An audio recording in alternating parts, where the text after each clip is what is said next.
के डेलीगेशन का भारत में हार्दिक स्वागत करता हूं। यह एक ऐतिहासिक पल है। 38 वर्षों के बाद अंगोला के राष्ट्रपति की भारत यात्रा हो रही है। उनकी इस यात्रा से न केवल भारत अंगोला संबंधों को नई दिशा और गति मिल रही है, बल्कि भारत और अफ्रीका साझेदारी को भी बल मिल रहा है। फ्रेंड्स, इस वर्ष भारत और अंगोला अपने राजनयिक संबंधों की 40वीं वर्षगांठ मना रहे हैं, लेकिन हमारे संबंध उससे भी बहुत पुराने हैं, बहुत गहरे हैं। जब अंगोला फ्रीडम के लिए फाइट कर रहा था, तो भारत भी पूरी फेथ और फ्रेंडशिप के साथ खड़ा था। फ्रेंड्स, आज विभिन्न क्षेत्रों में हमारा घनिष्ठ सहयोग है। भारत अंगोला के तेल और गैस के सबसे बड़े खरीदारों में से एक है। हमने अपनी एनर्जी साझेदारी को व्यापक बनाने का निर्णय लिया है। मुझे यह घोषणा करते हुए खुशी है कि अंगोला की सेनाओं के आधुनिकीकरण के लिए $200 मिलियन की डिफेंस क्रेडिट लाइन को स्वीकृति दी गई है। रक्षा प्लेटफॉर्म्स के रिपेयर और ओवरहॉल और सप्लाई पर भी बात हुई है। अंगोला की सशस्त्र सेनाओं की ट्रेनिंग में सहयोग करने में हमें खुशी होगी। अपनी विकास साझेदारी को आगे बढ़ाते हुए हम digital public infrastructure, space technology और कैपेसिटी बिल्डिंग में अंगोला के साथ अपनी क्षमताएं साझा करेंगे।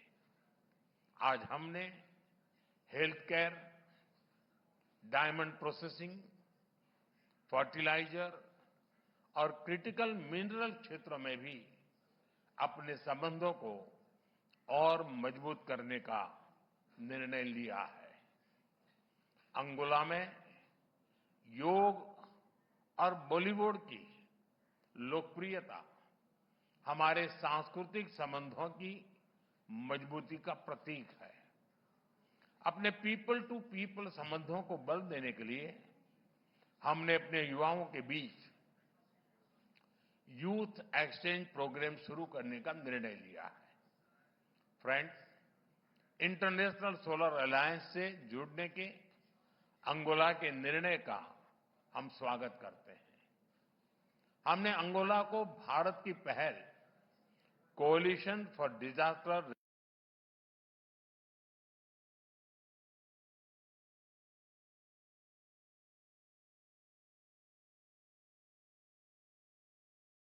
Resilient infrastructure, big cat alliance और ग्लोबल बायोफ्यूल अलायंस से भी जुड़ने के लिए आमंत्रित किया है। फ्रेंड्स, हम एक मत है कि आतंकवाद मानवता के लिए सबसे बड़ा खतरा है।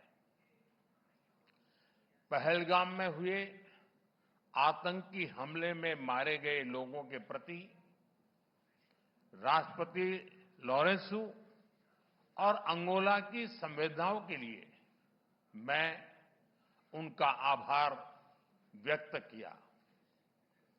We are committed to take firm and decisive action against terrorist and those who support them. We thank Angola for their support in our fight against cross-border terrorism.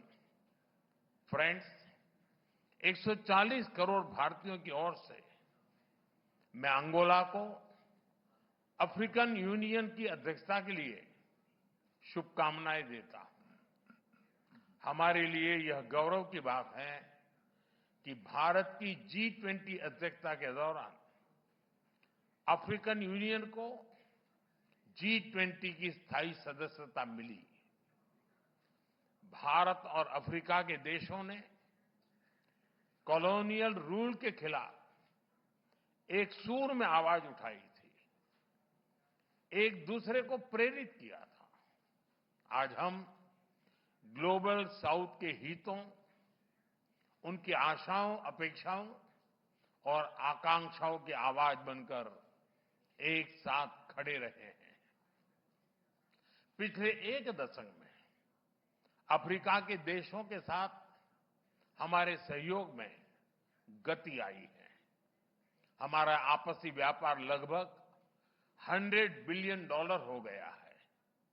रक्षा सहयोग और मैरीटाइम सिक्योरिटी पर प्रगति हुई है। पिछले महीने भारत और अफ्रीका के बीच पहली नेवल मैरीटाइम एक्सरसाइज एक्यूम की गई है। पिछले 10 वर्षों में हमने अफ्रीका में 17 नई एम्बेसीज खोली है। $12 बिलियन से अधिक की क्रेडिट लाइंस अफ्रीका के लिए आवंटित की गई है। साथ ही अफ्रीका के देशों को $700 मिलियन की ग्रांट सहायता दी गई है। अफ्रीका के 8 देशों में वोकेशनल ट्रेनिंग सेंटर खोले गए हैं। अफ्रीका के 5 देशों के साथ हम डिजिटल पब्लिक इंफ्रास्ट्रक्चर में सहयोग कर रहे हैं। किसी भी आपदा में हमें अफ्रीका के लोगों के साथ कंधे से कंधा मिलाकर फर्स्ट रिस्पॉन्डर की भूमिका अदा करने का सौभाग्य मिला है। भारत और African Union, we are partners in progress, we are pillars of the global south. मुझे विश्वास है कि अंगोला की अध्यक्षता में भारत और अफ्रीकन यूनियन के संबंध नई ऊंचाइयां हासिल करेंगे। एक्सेलेंसी, एक बार फिर मैं आपका और आपके डेलीगेशन का भारत में हार्दिक स्वागत करता हूं। बहुत बहुत धन्यवाद। ऑब्रिगादो।